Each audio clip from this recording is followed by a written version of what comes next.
You're listening to Maximum Medicine Radio with host Doc Martin. Stay tuned in or call in. You won't want to miss what's happening next. How do you step into your maximum potential? How do you connect your spiritual drive with your physical path? Stick around as Doc Martin takes listeners on a journey through the seen and unseen, the accepted and the unbelievable. Get ready to meet the maximum you the world needs on Maximum Medicine Radio with Doc Martin now. Hi, everybody. I'm Doc Martin. This is Maximum Medicine. You know how I love how people can walk in the literal world and excel at it and just make their way through technology, through corporate world, and then spirit comes in. And that's the things I love. Well, Marni Mae is with me tonight, and she walked the corporate world, but then she went off seeking wisdom from other sources. So we're going to talk all about that tonight. Marni, thanks so much for being here. Thank you so much for having me. It's an absolute privilege. So talk about this corporate world you walked in. Yeah, absolutely. So, hi, everyone. My name's Marni Mae, and I keep the energy fields of leaders clean and clear so they can shift the paradigm. And the reason I feel like I'm so primed to do that is because I've walked in the spirit realm and also the corporate and material realm. And the best definition of a shaman I've ever heard is a bridge between those worlds. And I feel like I've really, have been privileged to walk across and bridge both the material and the spiritual world. And so, my corporate journey. So I grew up in a really wonderful, supportive family system where my parents were both interested in yoga and spirituality. So I had some exposure to it, but we were also very oriented around materialism and the things that we would have and the achievements we would accomplish. And so I was very much primed at a young age to get good grades, that I would get to the right school so that I could have the right job, find the right partner, and have that white picket fence kind of a life. And I went to Vanderbilt University in Nashville, Tennessee, and I studied human and organization development with a focus on leadership and organizational effectiveness. And then I also studied entrepreneurial studies in strategic management. So when I was studying these things, I knew I wanted to be in business. My dad was an entrepreneur, and I always had a fascination and a mind for business. And so when I came out of college, I decided to go into business consulting. And I worked for a company called Accenture, which is like the largest global consulting firm. It was a feather in my cap. It was prestigious. And also it was really fun. It was a lot of brilliant people, young, achievement oriented. And we were all solving problems together and traveling around to different clients. And so I loved the work. I really loved the work. And then I got engaged very young. I was about 24, 25 in this corporate setting with this fiance, this person I thought I was supposed to want to be with, given the person I thought I was supposed to be. And we traveled the world together. We actually took a sabbatical and traveled around the world together. And when we came back, we realized it wasn't going to work because he's gay. And bless him, he's one of my dearest friends to this day, but he was not clear on who he was. And I was a kid. I had no idea who I was, but we were both trying to be these things we thought we were supposed to be, these people we thought we were supposed to be. And so we were both in this corporate setting. We get back from this trip around the world. I have this I describe it like a veil lifting moment, but this veil lifts, and all of a sudden I'm having a hard time going back to this corporate setting that I loved so much and I attached my identity to so strongly. So I was put onto the Google account. Excuse me. So I moved out to San Francisco. It was all expenses paid. Everything was, extraordinary. It was a dream. I was maybe 26, 27 years old, living the dream. And I was miserable. And all of a sudden I started having these spiritual awakenings, these moments of, feeling things that didn't make sense that I'd be feeling, or knowing something that I shouldn't have known. And these serendipitous encounters would happen. And I went to Burning Man, and I had this whole new opening of experiences. And I realized that given that I was in the happiest place in the world to work, Google, if I couldn't be happy there, maybe it wasn't about my environment, but rather it was an internal situation that I got to fix. Mm-hmm. So I still love the corporate space, actually, and I especially love entrepreneurship. It's been, my bread and butter and my passion since I was young. I love working in those spaces because they get to be dojos, if we allow them to, for our personal development and spiritual development. So I still like to bridge the two worlds. But at that point, when I was at Google and unhappy, I realized like I was burning out. I got sick. And I think burnout's a huge indicator if something's out of alignment. It's just an invitation to look back in. So I got sick. I was unhappy. And so I decided to take a sabbatical and explore mysticism. And we can get into that a little bit more. But yeah, that was the journey. And I had some really great guides who encouraged me along the way. Hey, you should probably check out the shamanism thing. You got this in your chart. You got this in your field. Like, go ahead, check it out. And when I resisted, I got sicker until I couldn't resist anymore. And it was just, I had to. It was like there was no option. People often say it's so brave to leave the corporate world to go and do the unknown. And the truth was I didn't feel like I had an option. And when I decided that I was going to take that step, it was like my spirit unlocked. And I remember feeling like there was this light coming out of me that was just like, oh my gosh, I'm free. It feels so good. And from there, I haven't looked back. It was supposed to be an 8-month sabbatical, and a decade later, it's been the best decision I ever made. It's interesting. Every one of my major life shifts, going from graduate school and having my therapist at the time tell me, I think you should apply to medical school. I was like, what?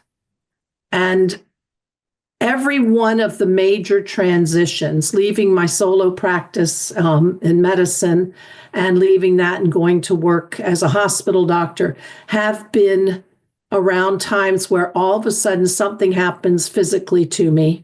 Yep. And I am laid out. Yep. It's like spirit says, whoa. You've just got to, whoa, this is a big deal. And in those moments where you physically cannot keep going, treadmill, conveyor belt, then all of a sudden the downloads, for me anyway, start coming in. And I'm like, well, wait a second. Who said I have to stay where I am?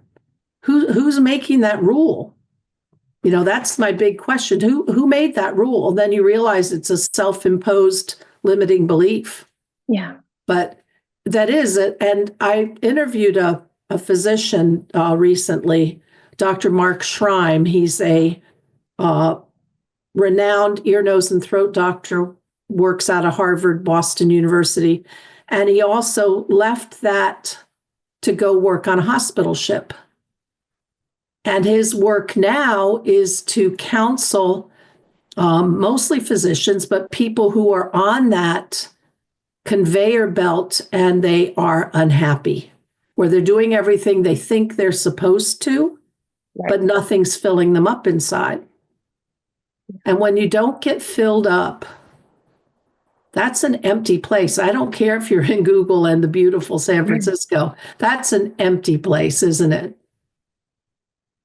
For me, it was, but it was so close. I think of I've been playing with this concept lately. Mm-hmm. I'm all about finding liberation in each moment, that it's not our situations that allow us to find freedom. It's a given moment. It's a choice. But that this really interesting one I'm playing around with, like a mantra, is that liberation or freedom can be found at the intersection of paradoxes. So it's at the acceptance of the dichotomies and the opposing parts of ourselves, of myself, where I can find my freedom, my liberation. And what I notice is that the image I have is almost like a tight wire. And so when I'm walking on this tight wire, it's not a scary thing. It's not an oppressive thing. It's just this fine line where there is alignment, like true alignment. And then I could be kind of close, but like on either side of the line, there's something that's kind of off. And that was my Mhm. experience being there. It was like, I was close. I kind of knew who I was. I kind of understood, but there were so many layers and so many different stories I told myself about who I was supposed to be based off of my experiences, my upbringing, all of those things that create the filters through which I've seen my life that didn't quite exactly align. And that's life, right? Like we're constantly coming back. As it's said by Ram Dass, we're all walking each other home, right? We're always coming back to home. But at that moment, at Google, for example, it was so close. I was so close, but it wasn't right. And so trusting. I have a couple of thoughts of that because I've Yeah. often talked about, and my analogy is when you really are operating with the total flow of energy, Mm-hmm. um, mind, heart, and creativity, and everything. It's like being on that the electric rail of the electric train. You are right there on that rail, and everything is juiced up. Mm-hmm. And then I also think about that intersection as you're talking about it. I'm getting this image that we have these emanations and expressions of ourself, but at the core is that eternal self. Yeah. And when that's activated, we're unstoppable. I love that. I think it was a couple of years ago. I did my first vision quest. And so for those who don't know, a vision quest is it's a native tradition. It's a rite of passage where one goes into nature. In my case, it was a forest, but it's often the mountains, for a series of evenings, alone without food or water to pray. And so I was on a 3 or 4 day vision quest for the first time. And I came out and I was part of a medicine circle, a group of people who prayed and like did the personal development and spiritual development work together. Mm-hmm. And we were all on what was called the Camino Rojo, or the red path, a native tradition. And so part of that was these vision quests. Part of that is sun dancing. And so there's a few different rites of passage involved in that. And when I came out of my first vision quest, I had this experience of going into Temascal, or sweat lodge, Mm-hmm. and coming out, and we were all drumming together. And as we were drumming, we were hitting the drum with the same rhythm, the same beat. And it was like, oh, wow, that's the heartbeat of the earth. And wow, this is really connecting each of us. And as we were connecting to that heartbeat, I felt myself like fully expanding into this awareness of a contraction I had, where I was holding on. If we think of ourselves as both physical and energetic or spiritual beings, then, my belief is that everything is energy, everything is frequency. And so I can imagine that the world around me and my experience is all energetic light, just constantly flowing. And when I cling really hard, that energy flow stops. So speaking to what you were saying, like this flow state, this flow with energy, like it can be easily stopped with the most positive intention of just like, I want to hold on, I want to make sense of it, whatever it might be. And I was doing that deeply. So I was clinging, and not trusting. And this is a pattern I still work with deeply, is like, how do I trust more deeply? How do I surrender? How do I soften? And so I, had this image of opening my hands and letting the energy flow and just looking at how much more energy was flowing through me. And in that moment, there was this visual of falling back into almost like a big pool of milk. I don't know how else to explain it. That was my experience in the moment, but it was like I was surrendering into this big pool of milk. And it was just like it caught me. And that felt like an experience of just surrendering into the energy of universal consciousness that connects us all. And at around the same time, I had this vision of an ocean, me as an ocean, or a drop in the ocean, as it were. But me as the ocean, and my emotions could be choppy. So like at the top, there might be a storm and it might be choppy. But speaking to what you were just talking to, like that eternal essence, it was like if I went deep enough into the ocean, it was peace. It might be dark. Get below the ripples. Below the ripple is peace. Mm-hmm. And that stillness is something every day I try to connect to again. Yeah. And our literal world is crazy.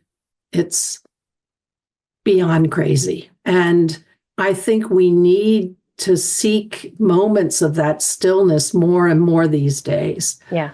I'm not sure most of us can find our eternal self. Our world is technological. We're bombarded by sensory stimulation. And we really need to find that stillness. And I think people are hungry for that experience of stillness. Mm. Yeah. It's interesting as you say that. I heard this little voice in my mind saying, it's not so hard, and it's so funny because it can be so hard. And the truth is my truth is that's our essence. That stillness is our essence. Mm-hmm. And it's a matter of remembering that and unwinding the programming that teaches us of how hard it is. But that for me, like I've been really blessed. I've created community around these values of finding that stillness, of meditation and practices that are maybe more shamanic or nature-based and prayer or energy-based than most people. And I also get to remember that I've been exposed to a tremendous amount of wisdom traditions, tremendous amount of alternative thought than, much more so than most people, I think. So, and well, let's talk about your experiences and the wisdom places you've learned from. Sure. So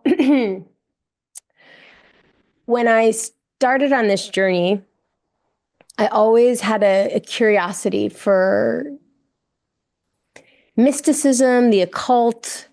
I remember being in, I think it was like middle school or high school, and hearing in a class about these shamans in the Amazon, these medicine people who could heal through energy and plants. And at the time, it like, do you ever have those moments in your memory that like feel like this big like ping?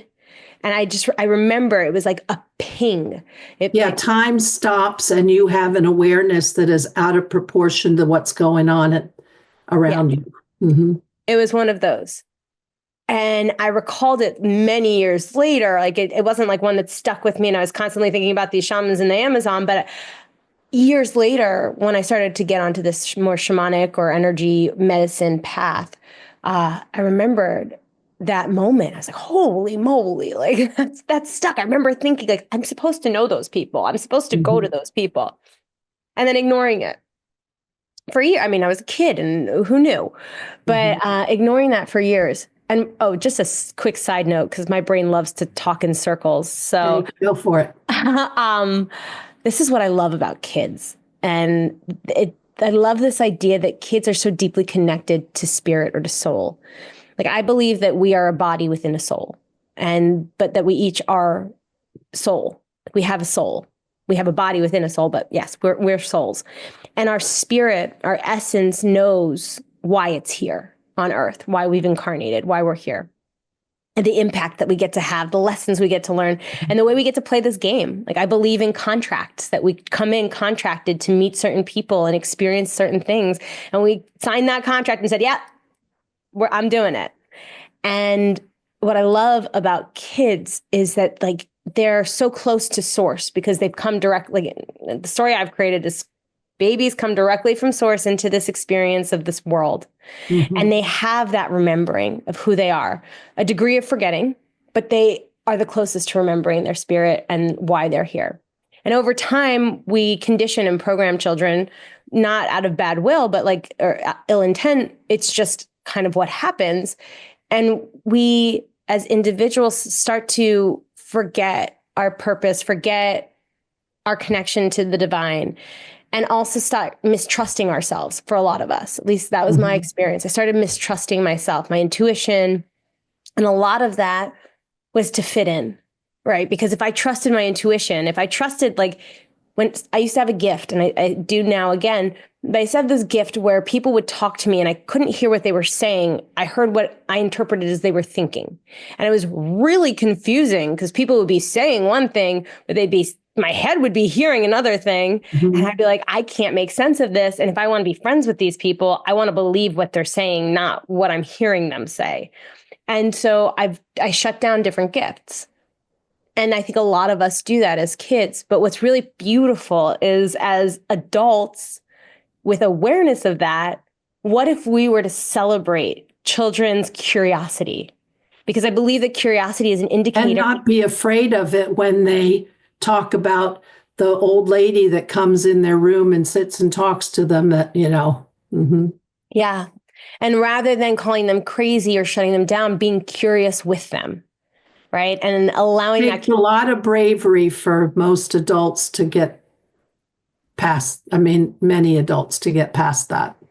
Yeah. And I think a lot of us just don't know better, right? Like we're told that there's no such thing as spirits. There's no such thing as there's no way that your kid is seeing something that's unseen to you.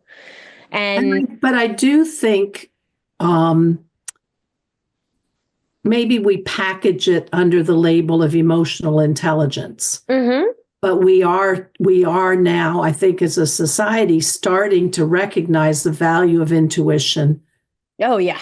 And, my goal is to open up mainstream medicine to incorporate consciousness and to understand intent and consciousness as a role in healing, even in the terribly broken system of mainstream medicine. Yeah. I believe we're starting. A lot of the West started learning from teachers. When did Yogananda come? I don't know, maybe back in the 50s.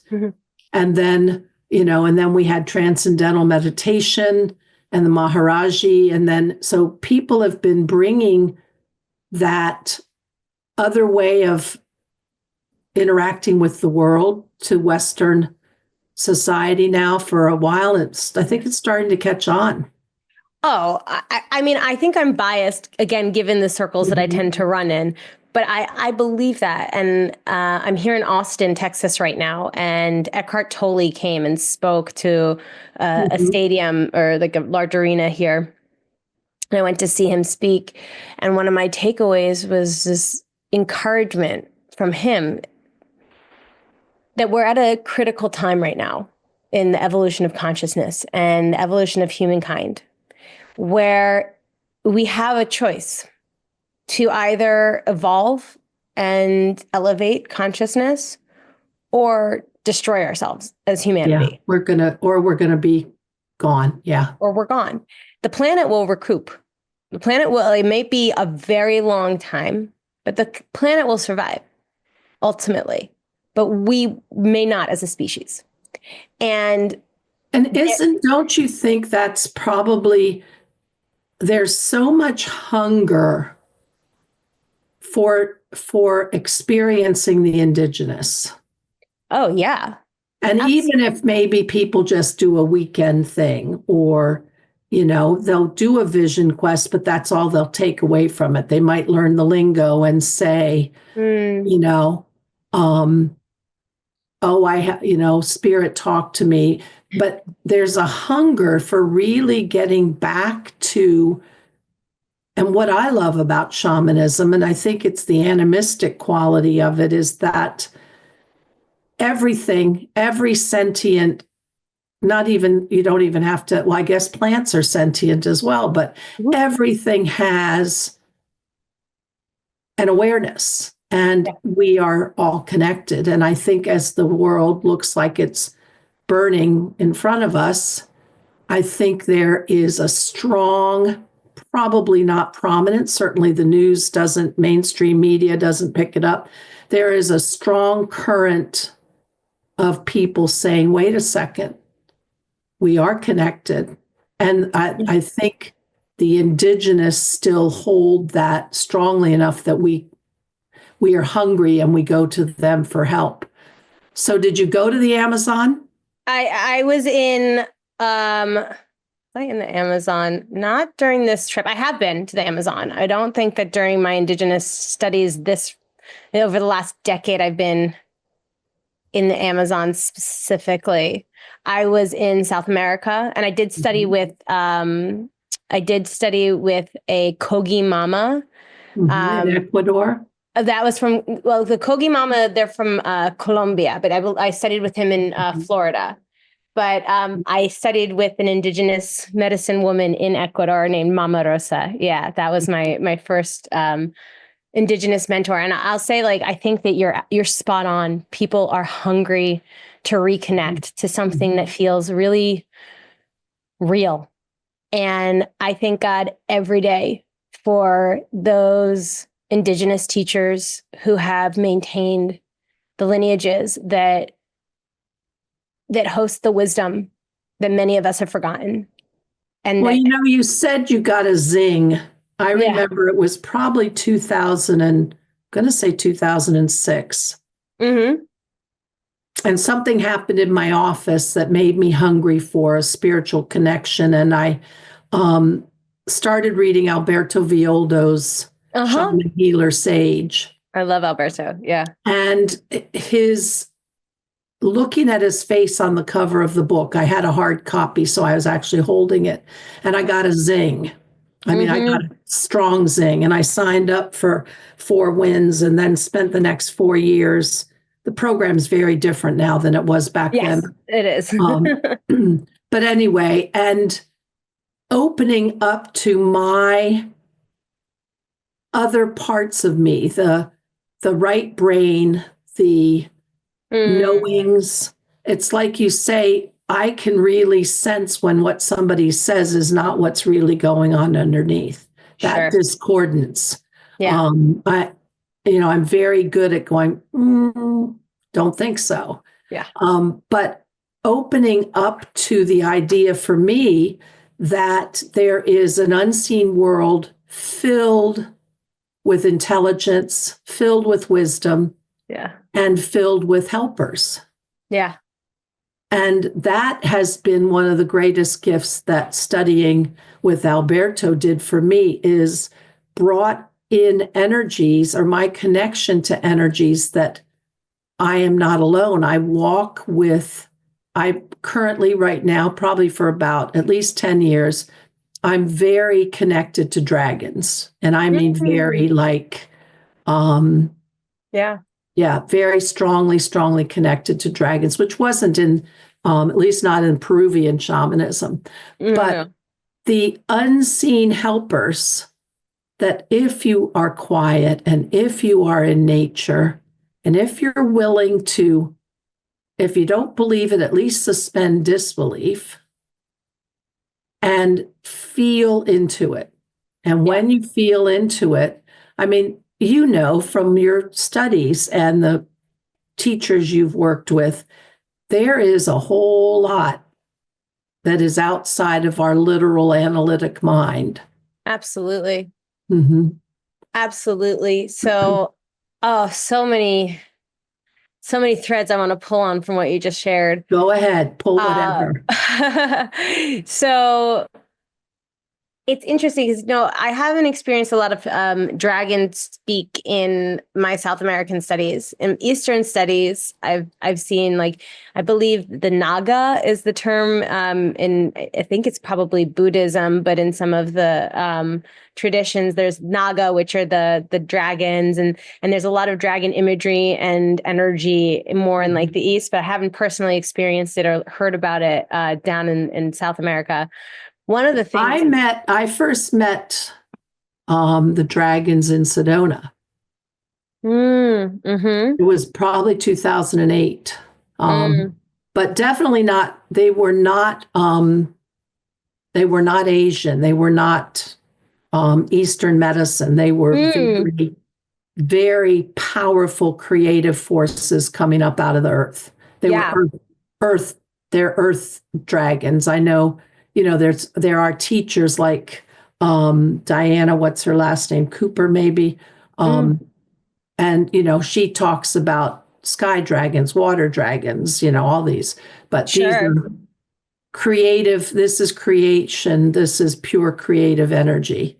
Yeah. But so talk more. What other threads are you pulling?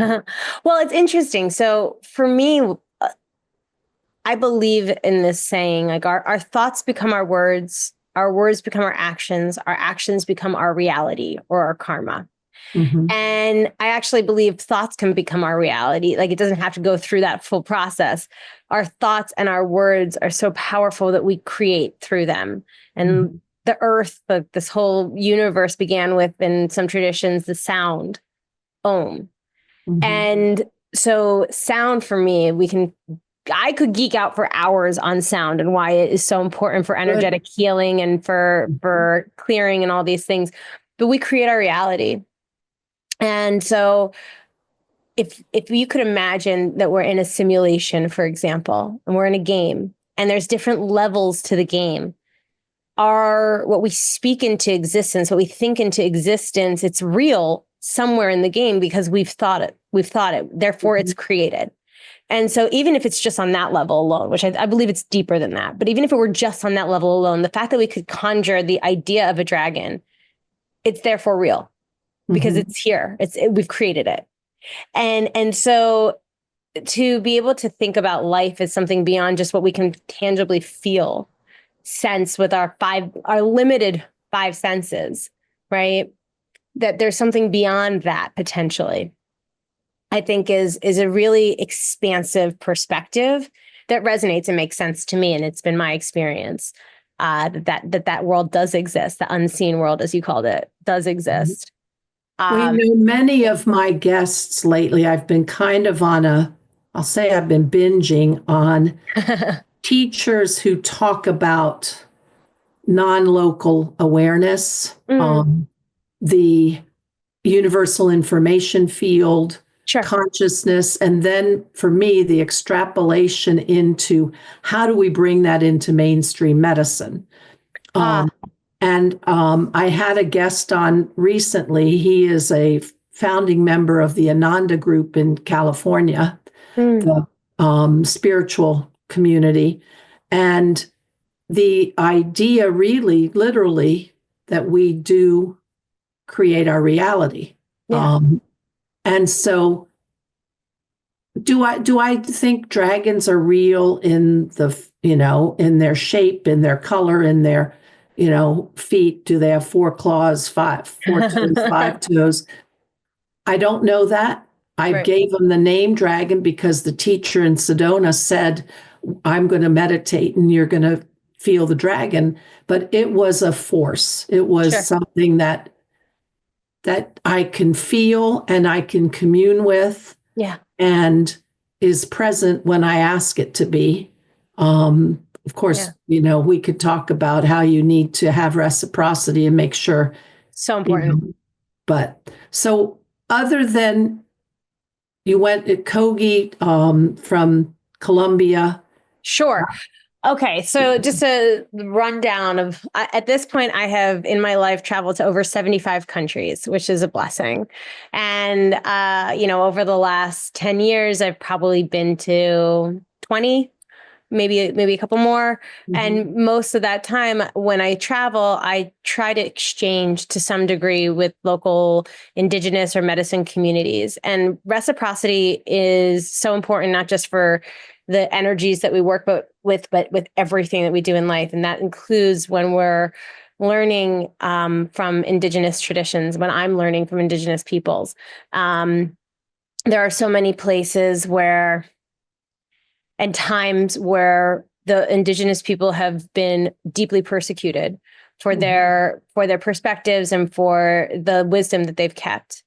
And there have been powers that be who have not wanted that wisdom maintained. And so finding ways to be in integrity, to, be in reciprocity anywhere I go is really important. And I haven't always been the best at it, but it's very deeply important to me as I've matured in my experience of learning and growing and sharing.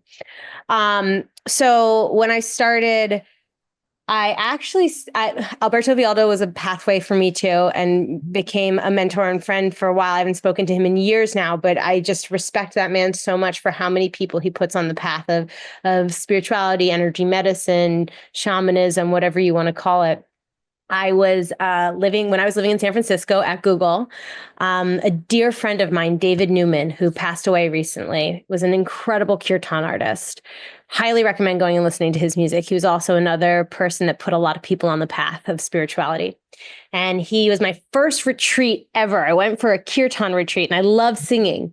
And there he was actually one of the first people to tell me I should be a recording artist, which is now something I'm doing. And many years later. Mm-hmm. Yes. So I was on his retreat at Esalen in the Bay Area in California. And Alberto and his wife and a group of people were there for like a shamanic retreat. And I was like, what is this shaman thing? And I went to a womb healing that they were offering to everybody on the property. And Marcela Lobos is his wife's name. Marcela was giving this offering.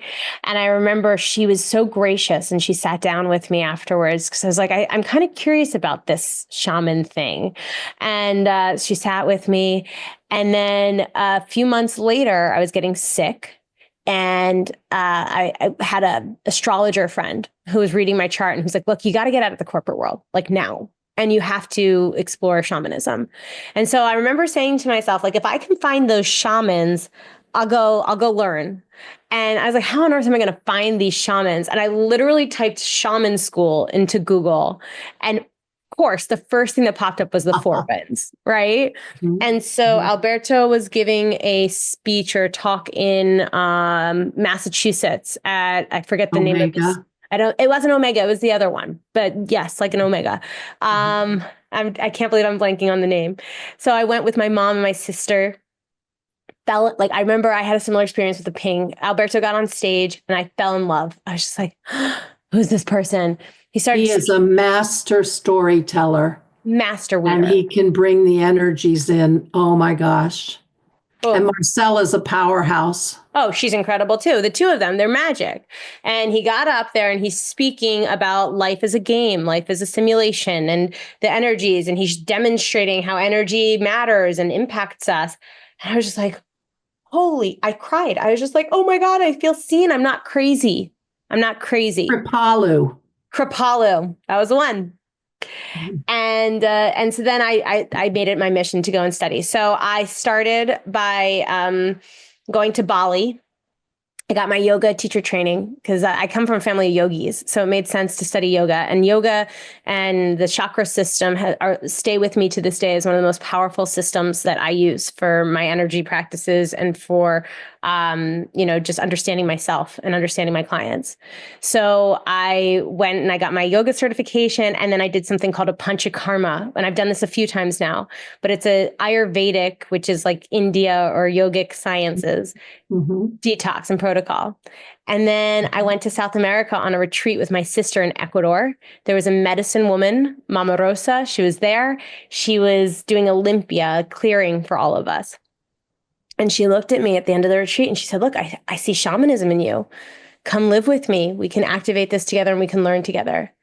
And she was the first woman, and I'm speaking specifically gender here, she was the first woman that I felt was rooting for me. There was no competition in the connection between us. She simply wanted, it's not to say that there wasn't like reciprocity that got to be had there, that she could get something from me, but it was like she was rooting for me. She wanted to see me win. And that was so healing in and of itself. She trusted me, she believed in me, and that gave me the faith and the power to believe in myself at that moment. And so I lived with her for a month in Ecuador, no hot running water.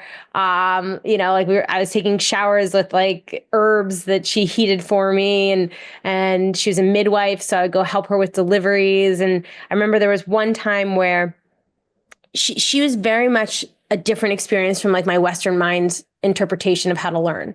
Because it was by osmosis. It was by being around her, witnessing. We'd sometimes go into the garden and pick things together, and she would explain what we were picking and things like that. But for the most part, it was just being in her energy. and then just receiving. And we did plant medicines together once. And I remember we were in an all-night sweat lodge doing these plant medicines as this initiation. And she just put her hands on my legs, and it felt like the entire universe was being transferred. And all of a sudden I'm feeling this transfer coming in, and I'm like, I have no idea what just happened, but I know I'm not the same person that I was when I came into this experience. And I still, to this day, 10 years later, I'm processing what the heck happened in that sweat lodge. Wow. Yeah. Yeah, that was really magical. So I really identify with that as like my main lineage that I go back to, that I resonate with, that and yogic philosophy and Vedic philosophy. Then Where does sound? We have about 10 minutes left, so I don't want to forget to talk about sound and Oh frequency. yeah. So Let's sound was actually something she encouraged me to connect to. We were in a delivery, and she said there was a young woman, 16 years old, because it was an indigenous woman. And she said, Marni, this woman is in pain. You have to sing to her. And I was like, I have no idea what you're talking about. Like, why would I do that? And she's like, just sing. And I did. I started like kind of toning and chanting. And I was familiar with mantra at that point, mantra being a Sanskrit mantra at this time. Did you call the baby forth? Yeah. And I remember afterwards, she said, the pain stopped when you started singing. And I had that another ping, like, wow, not just my voice, but sound can be so healing. And I've been called a sound healer over time. And I hated that term for some reason for a really long time. I'm not a sound healer. And now it's like, yeah, like sound healing is so magical. So I believe that everything is frequency. It's just different densities of different frequencies. So like sound has frequency, light has frequency. We are frequency experiencing itself through frequency, right? And through the senses. And so sound is one of the most potent and powerful forms of frequency I've experienced to help shift energy, to help shift the frequencies that we want to shift. And so we spoke before about this thing I'm playing with called a soul song, because I believe that every single person has their own unique frequency. Meaning, if sound is frequency and we are frequency, we have our own unique sound. And so back in the day, and I've sat with a bunch, you name the plant medicine, I probably sat with it, but I've sat with a bunch of different plant medicines, and now I like to try and find ways to connect to those energies without the medicines. And they're so powerful and so beautiful. I'm so grateful for them. But yeah, now I like to practice not using medicines, but getting to these kind of altered states and to these energetic shifts without them.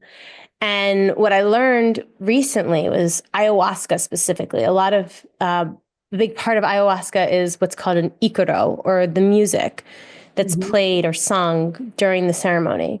And ayahuasca, for those that don't know, is a plant medicine, indigenous and mostly the Amazon, that is used to connect to spirit. What I didn't realize was that for a very long time, it wasn't the patient that would take the medicine.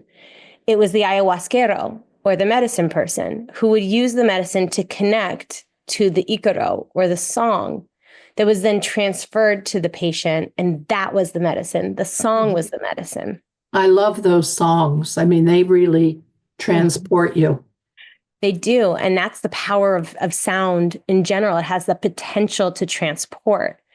And so soul songs to me, a few years ago, I just started hearing music when I'd be around people.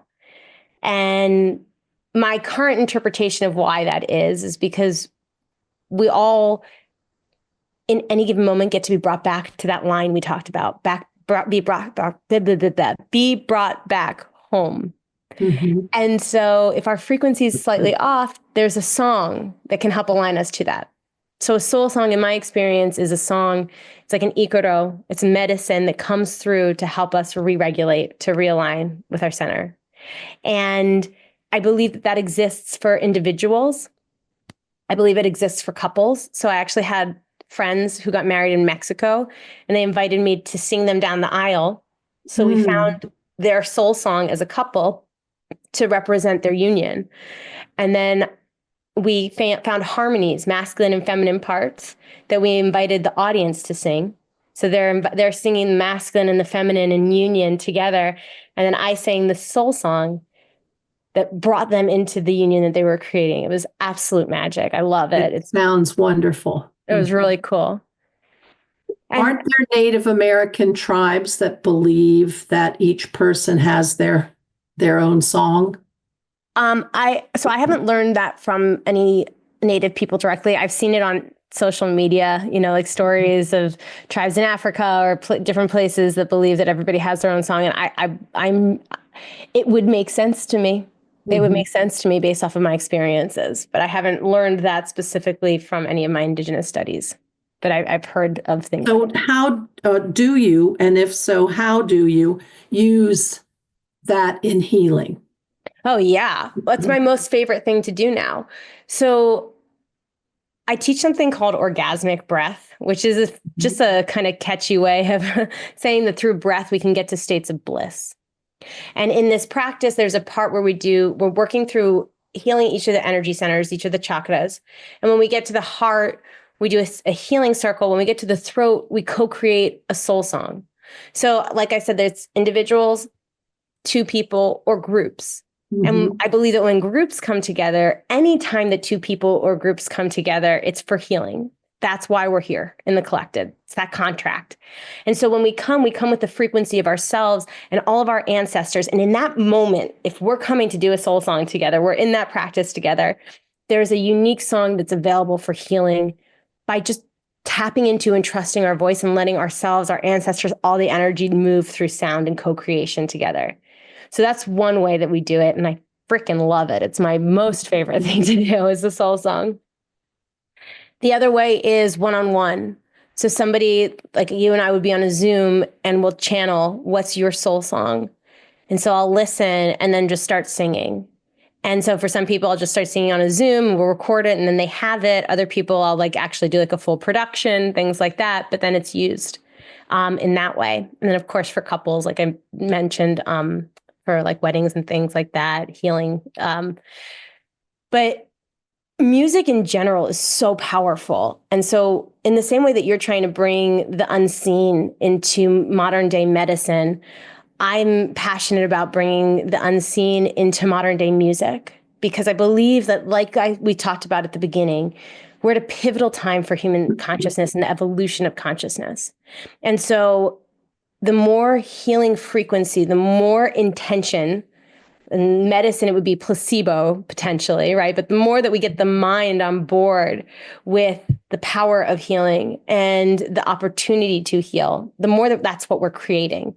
And so one of the most powerful ways we could do that is infusing certain healing intentions into music and certain healing frequencies, like what are called solfeggio frequencies, for example, but different frequencies or the pace at which the sound moves, and therefore the sound that we hear, have an impact on our physical, energetic, and emotional experiences. And so I'm currently infusing that into modern day dance music. So shameless plug, go to Sisters Divine on Spotify, and you'll hear all of these solfeggio infused or healing frequency infused songs that also take mantra and modern day beats, because it's really important that we're bridging the worlds. Yeah. Sounds wonderful. Thank you. Tell the audience, if you will, how to find you. So what your website is, and is the music on your website that they can get the track through there as well? Yeah, absolutely. So my website's marnimae.com. If you want to find my music, the best way is sistersdivine.com or Spotify. And you can find us at Sisters Divine. That's where all the healing music is. And I think I have a healing frequencies playlist on my Spotify that you can find there. And on Instagram, it's a great way to stay in touch. Marni Mayhem, MARNIMAEHEM. My middle name is May.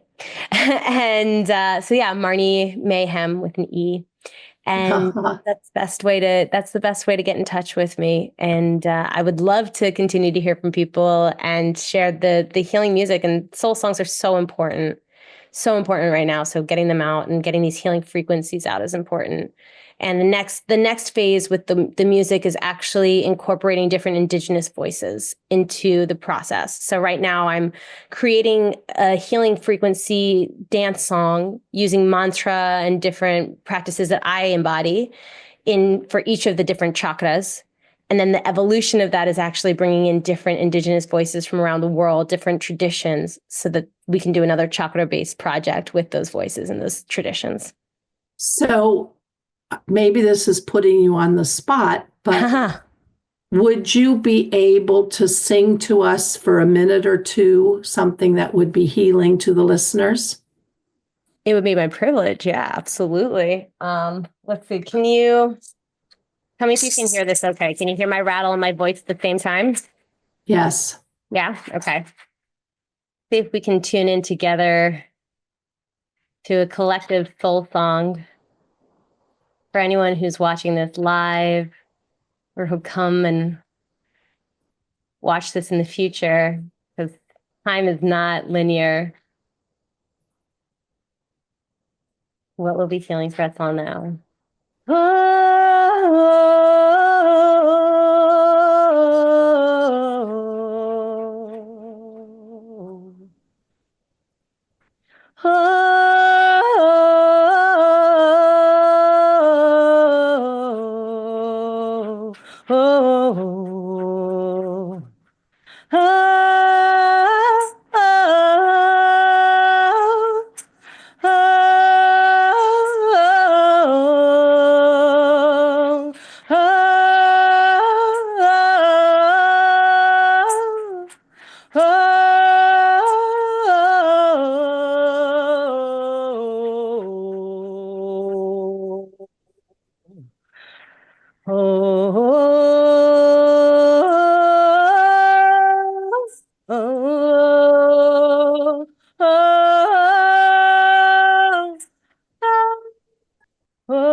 Thank you. That was lovely. Thank you.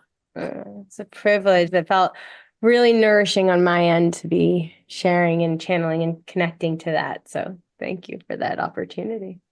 So we're going to close. Thank you for being here. Do you have anything you would tell the audience? Any words of wisdom, encouragement? What would you say? Yeah. I would say your voice matters. Your energy, your frequency matters. Continue to lean in and trust and surrender. Explore opportunities that may be scary or seem out of the ordinary, and lean in and trust yourself and trust the process.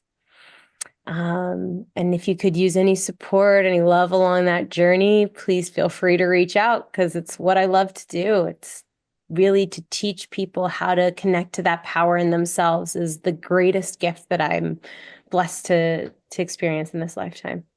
So, yeah. And that is a power. We each have that amazing power. Yeah. I love that. Everybody, Marni Mae here with me tonight. Your voice matters. Make sure you check with her on her website. And Sisters Divine, did you say? Sisters Divine, absolutely. It's a music project. Yeah. Thank you, Marni. That was very nice. So much being with you. It was a privilege. This was so much fun. Thanks for having me. Thanks. And everybody, I'm Doc Martin of Maximum Medicine. Thanks for listening. You've been listening to Maximum Medicine Radio with Doc Martin. Tune in next time while the doc talks health, spirituality, and the impact your beliefs have on every part of who you are, body and soul. Doc Martin unpacks the challenges we face as human beings and teaches callers to open the door between the scientific and the mystical. To learn more about Doc Martin and Maximum Medicine, visit www.sharonmartinmd.com.